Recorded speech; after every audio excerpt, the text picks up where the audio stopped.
Welcome to the Shed and Shine podcast. I am Gino Wickman. This is where Rob Dubé and I help driven entrepreneurs shed their shit, free their true selves, unlock true entrepreneurial freedom, and shine.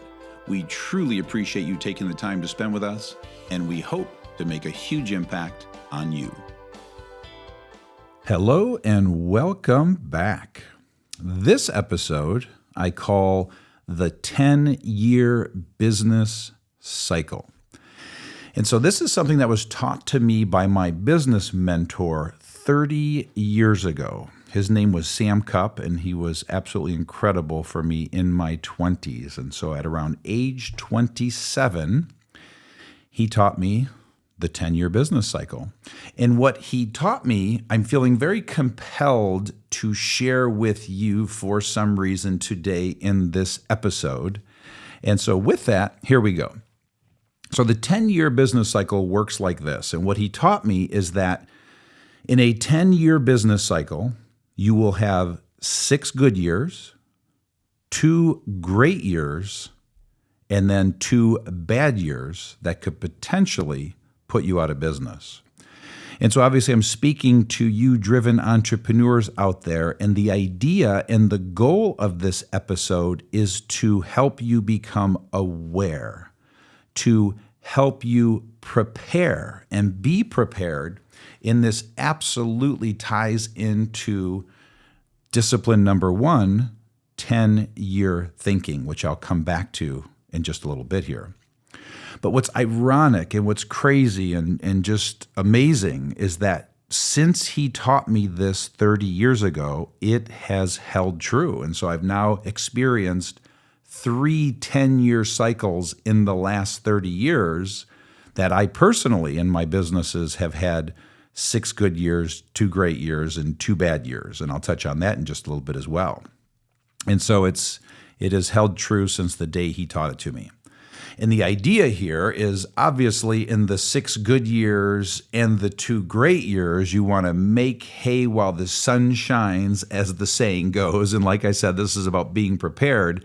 And so we're not going to spend a whole heck of a lot of time talking about the 6 good years or the 2 great years, because we pretty much know what to do in those times. But again, make hay while the sun shines.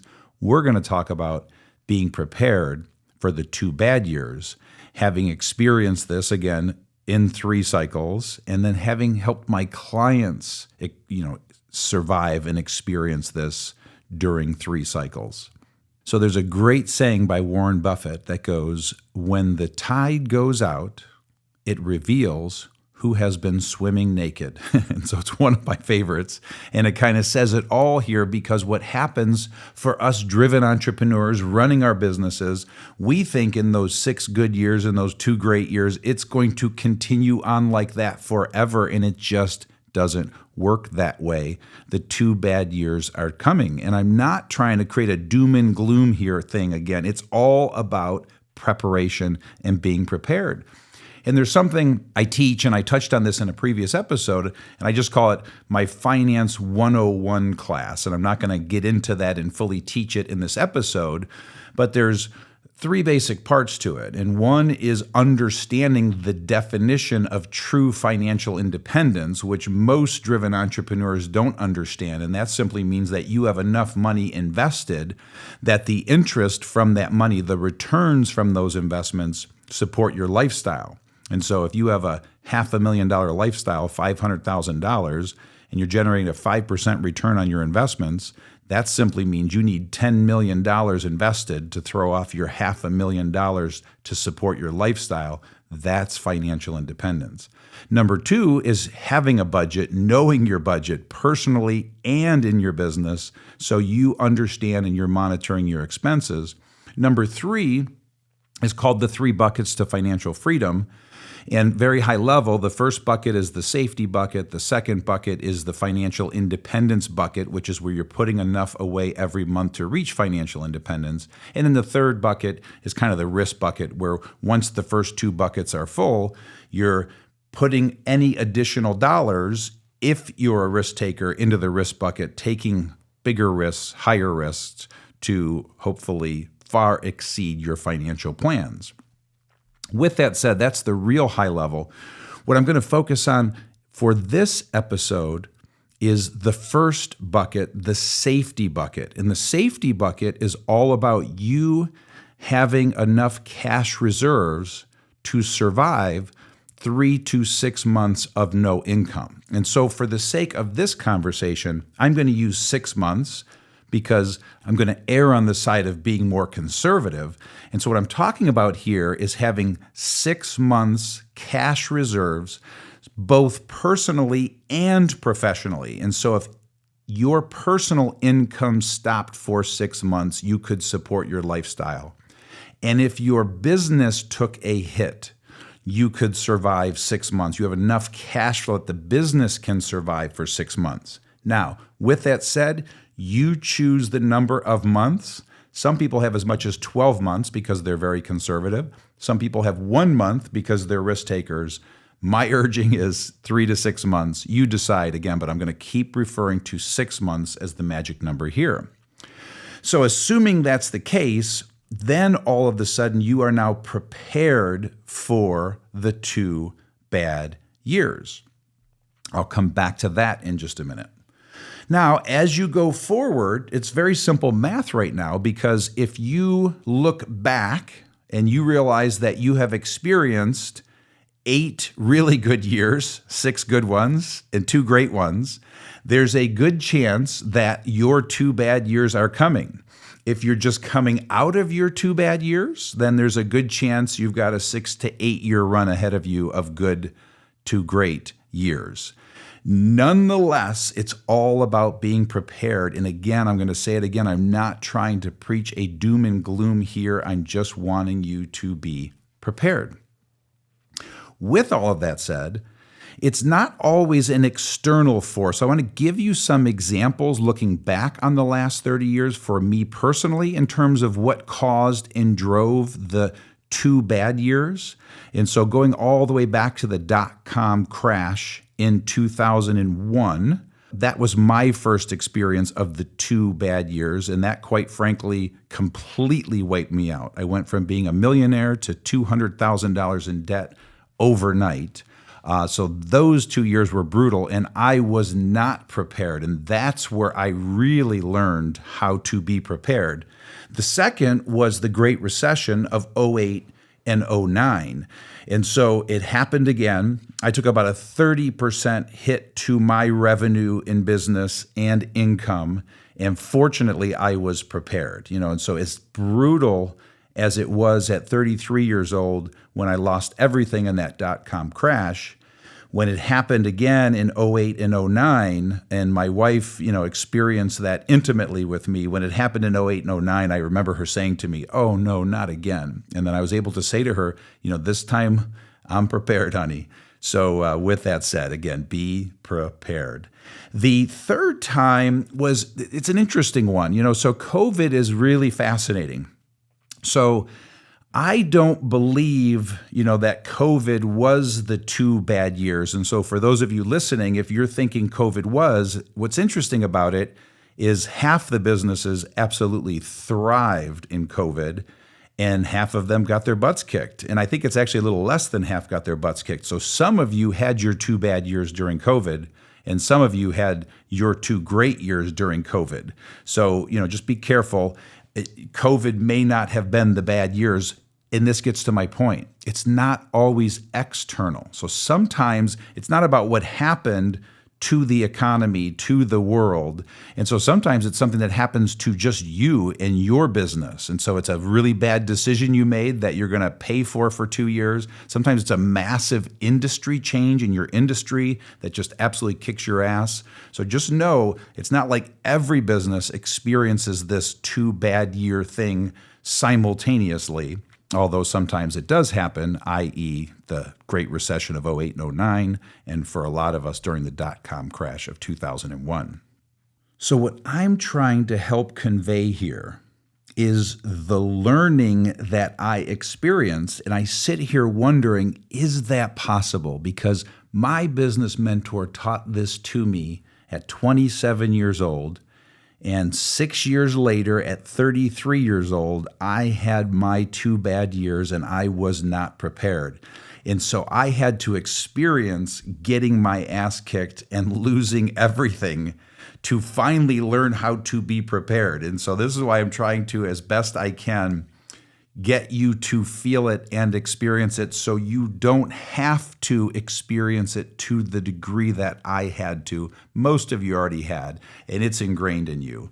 But I'm hoping that I can burn this into your soul so that you'll prepare now for whatever is coming in the next 10 years. So with that, I want to give a couple specific examples. So I'm going to go back to the Great Recession, 08, 09, and a couple of things that happened there. So for my clients, at that point in time, I was probably 8 or 9 years into working with my clients. And it was a really fascinating time because I worked with a lot of young and early entrepreneurs that had not had their bad years yet. And it was really fascinating for me because I had experienced it. And then in my 20s, I turned around the family business. So I had some of this stuff ingrained in me. Well, what was fascinating is these entrepreneurs would think that the good old days were going to last forever. And when 08 and 09 hit, potentially put some of them out of business. They took 20, 30, 40, 50% hits to their revenue. And their central nervous system could not grasp this feeling of what happened, what changed, why doesn't it always grow? And so to plant a seed for you, it's simple math, if and when it happens to you.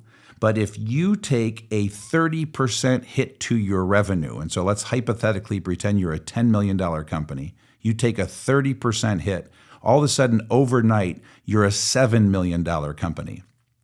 You will survive that. Every company will survive that. If you have the psychological ability to stop this energetic thing that's happening, this thing in your central nervous system that you think you were going to go from 10 to 12 to 15 to 20 million, all of a sudden you went from 10 to 7, you just got to go back to structuring your business like it was when it was at $7 million, which means, unfortunately, you're going to have to cut some things, expenses, people. It's brutal, it's scary, it's hard, but your number one job when the 2 bad years come is to save your company. If you don't save the company, then there's nothing left. If you save the company, then when you get back to 10 million again and go forward from there, you can bring everybody back and spend like you used to spend. The other thing that happened, so we EOS implementers, so all the EOS implementers at the time took about a 30% hit to their business. Like I said, in addition to me, they did as well. And so that was a really powerful lesson. And so from that day forward, I would teach all of the EOS implementers about this 10-year business cycle and urge them to be prepared. And so now we have 850 strong, and they're all taught this. And so what was amazing about that is when COVID hit, I cannot tell you the number of emails, phone calls, texts that I received from implementers saying, I'm going to be okay. I've got my safety bucket full. I've got my cash reserves in place, and I'm going to be fine. And I'm going to bring this all into the home stretch, but to be in that mindset, you will think clearer. You will be more peaceful. In addition to that, just a personal example, when COVID hit, I reached out to both of my kids who have been taught my Finance 101 class since they were 14 years old. And I called them both and I said, are you good? And they both said, yes, my security bucket is full. And so, be still my heart. Because the whole point here, as I keep saying, is it's about preparation. And this is 10-year thinking. This is one of the aspects of 10-year thinking is understanding this 10-year business cycle. This will actually help you if you struggle with 10-year thinking. But nonetheless, as I alluded to, when you are prepared, when those 2 bad years come, and all of a sudden they hit, your safety bucket is full, all of a sudden there's that peace and that calm I talk about because you're able to zoom out and simply say, this is just the 2 bad years. I will survive. You will think better, you'll make better decisions. That peace and calm will lead you to see everything so much clearer, and you'll make the right, tough decisions that need to be made to endure those 2 bad years. And you'll also know that the 6 good and the 2 great are coming. And so here's the $1 million question. Here's how I want to close this episode with one simple question. Do you have 6 months cash reserves in your personal bank account and in your business bank account? Please take the time, do some math, and if you don't, please get to work on doing so. Thank you for listening in today. We truly appreciate you taking the time to spend with us, and please tune in for the next episode. Until then, if you'd like to see where you are on your true self journey, go to shedandshinepodcast.com to take the true self assessment and receive personalized guidance. If you're all ready to begin your inner world journey with Rob and myself, please join us for the next round of the 10 Disciplines Group Coaching Program. We wish you all the best in freeing your true self. Stay focused and much love.